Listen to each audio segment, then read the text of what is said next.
나름 상위 1%의 능력을 가지신 분들도 꽤 만나봤는데 네. 이성적으로 끌리지 않는 유형들은 주로 거의 3가지 정도의 유형이 있었거든요. 네. 이러면 매력도가 떨어질 수밖에 없어요. 은근히 많아요. 근데 이게 가장 큰 문제가 뭐냐면 좋은 사람 같긴 한데 점점점 이게 딱 이렇게 되는 거예요. 결론을 말하면 내가 이 말을 했을 때 라면 그 말은 재미없으니까 안 하는 게 낫다.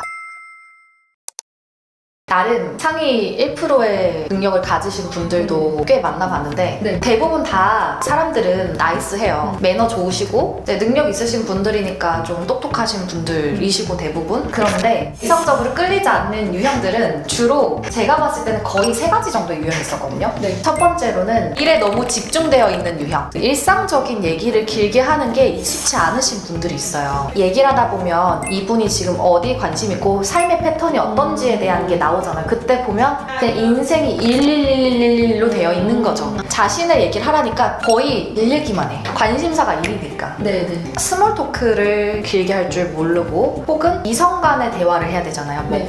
이상형도 그렇고 본인의 예전에 뭐 연애 패턴이라든지 뭔가 할 법한 그런 얘기를 할 줄 몰라. 이런 경우가 하나가 있고요. 그 다음 두 번째 유형은 속마음이 너무 잘 읽혀서 재미가 없는 유형. 묻기도 전에 저는 이렇고요 저렇고요 뭐 이러면서 막 다 이런 유형 있잖아요. 그럼 무슨 느낌이냐면 내가 이 상대방을 알아가는 재미가 있고 그래 하는데 게임을 시작할 때보다 나는 만렙으로 시작을 하는 거예요. 여기서의 포인트는 뭐냐면 내가 어떤 사람이다 술술 말하는 것도 있지만 네. 내 속마음이 이렇다라고 솔직하게 다 먼저 불어버리는 스타일 있죠.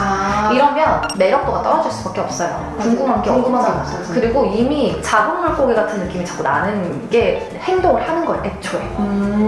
세 번째로는 너무 자신감이 부족한 경우. 그러니까 괜찮은데 뭔가 이유로 인해서 네. 자신감이 떨어져서 막 눈치 보면서 말을 한다든지 소심하게 말을 한다든지 뭔가 매력적으로 말을 하지는 못하는 거예요. 은근히 많아요. 근데 당당하게 내가 남자로서 매력 있는 인간이야 라는 그 기운이 안 나와요. 보통 왜 공부만 열심히 하니까 사회 인간관계에 대한 어려움을 겪고 이런 유형이랑 비슷해요. 약간 네, 네. 이 셋 다 누구든지 저는 고칠 수 있는 영역이라고 생각을 하기 때문에 네. 이제 오늘 얘기를 해보는 거겠죠. 보통 근데 외모나 스타일에서는 문제가 있는 분도 있겠지만 대부분 그게 심각해서 문제가 되는 경우는 아닌 것 같고 네. 내가 나를 어떻게 매력적으로 굴지를 모르는 행실에서 오는 게 좀 더 컸던 것 같아요. 제가 볼 때는. 근데 구체적인 이분들의 화술 특징을 좀 말을 한다고 치면 일단 첫 번째로는 상대가 단답할 수밖에 없게 질문을 하는 거예요. 네. 이분들 입장에서 나름 관심을 표현한다고 열심히 질문을 하는 거긴 한데요. 상대방 입장에서 할 말 없게 만드는 경우들이 있어요. 예를 들면 이런 거 있죠.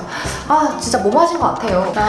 공부 잘하셨을 것 같아요. 그럼 네 저 잘했어요. 뭐 그러니까 이런 거예요. 약간 닫힌 질문이라고 말을 해요. 이거를 네. 물음표로 했지만 요자로 끝내도 상관없는 질문을 하는 거죠. 그래서 이때 내가 내 질문을 했을 때 상대방이 나올 수 있는 답안지에 대해서 생각을 해보는 거예요. 뒤에 네 혹은 아니오로만 되는 질문들은 피하는 거죠. 이게 말주변이 좋은 사람이나 친절한 사람들은 뒤에 알아서 추가 설명을 잘 해줘요. 아니요 저 공부 그렇게 잘하지 않았고 옛날에도 어찌고 저찌고 저찌고 이러면서 얘기를 해주겠지만 그거는 말을 잘하는 사람 기준인 거고 대부분은 그러지 않을 수도 있어요. 그러면 상대방 입장에서 네 아니요 한 다음에 또 나도 새로운 화두를 던져줘야 되는 부담이 생기잖아요. 상대방 입장에서. 네. 그러지 않게끔 얘기를 해줘야 되는 거죠. 그래서 주로 why, 왜 이유가 될 수 있는 질문이나 how, 방식에 대한 질문을 하면 이런 거에 대해서는 좀 어떻게 생각하세요? 아니면 뭐 어떻게 하다가 뭐 이런 직업을 갖게 되신 거예요? 뭐 이런 거 있잖아요. 네. 직업도 물어볼 때 무슨 일 하세요만 하지 말고 네.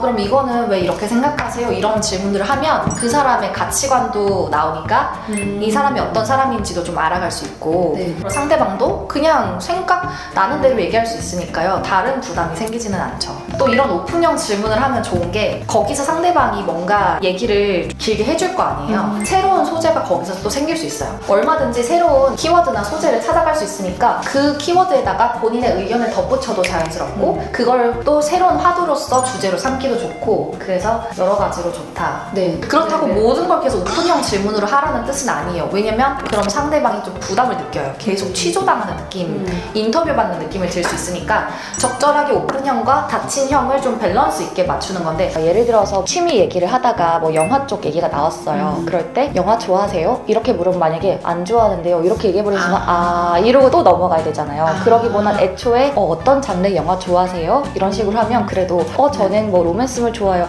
그래요? 그러면 그 중에서 본인 인생 영화 같은 거 있으세요? 저는 이거 되게 좋아했는데, 그러면서 그래요? 그게 왜 인생 영화인데요? 하면서 막 이유를 말을 하게 되고, 자연스럽게 그러면 그 사람의 가치관까지 나오게 되는 거잖아요. 이런 식으로 왔다 갔다 할 수 있는 여지가 잘 되게끔 해주는 거죠. 결론을 말하면, 말을 뱉기 전에 내가 이 말을 했을 때 상대방 입장에서 나올 수 있는 답변을 한번 예상해보고, 별게 없다면 그 말은 재미없으니까 안 하는 게 낫다라는 게 이제 첫 번째 결론입니다.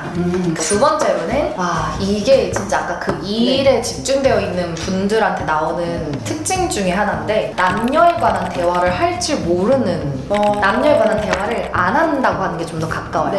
흔히 하는 이상형 다음에 아무런 남녀 얘기를 안 해요. 그러면 우리의 오늘의 목적이 있잖아요. 소개팅. 남자와 여자로서 너와 내가 맞을지를 알아간다는 그런 남자와 여자의 그 이성의 대화가 있어야 되는데, 그 긴장감이 그냥 끝나는 거예요. 뭔가 남자로서 이 사람을 생각해볼 여지를 하나도 안 주는 거예요. 이게 가장 큰 문제가 뭐냐면, 만약에 인생에 대한 가치관이 나와도 좋고 뭐가 좋은데 그런 얘기만 한다고 쳐봐요. 그러니까 친구여도 상관없이 그냥 인간 대 인간으로서 하는 대화만 하잖아요. 그러면 좋은 사람 같긴 한데 점점점 이게 딱 이렇게 되는 거예요. 그러면 이성적인 긴장감이 좀 사라지는 거죠.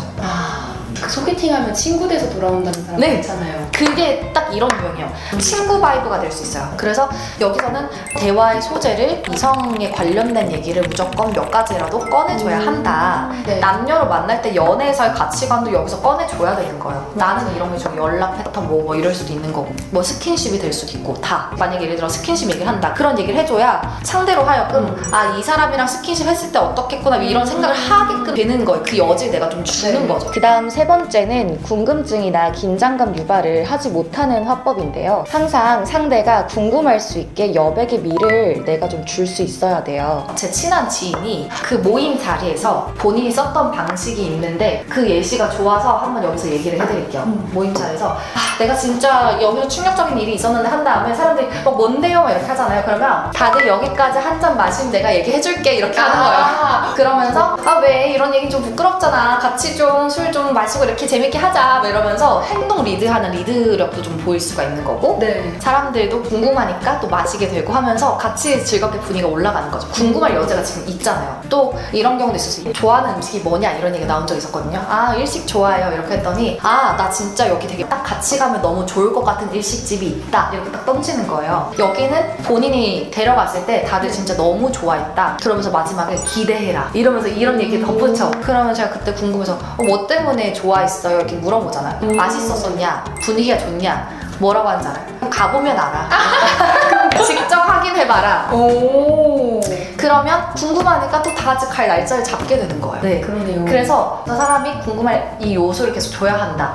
이거는 말의 내용적으로도 이렇게 할 수 있는데 비언어적인 것도 괜찮거든요. 예를 들면 이 얘기를 할 때 진짜 여기서 중요한 포인트가 있어요 이런 식으로 말했어요. 그리고 한 2초 쉬는 거예요. 포즈 기법. 가만히 궁금할 시간을 주는 거야 어떻게 보면. 그리고 나서 사람들이 궁금해서 집중을 하게 되니까 그 다음에 얘기를 하는 거예요. 그러니까 계속 뭔가 궁금할 여백을 하나씩 주는 거예요.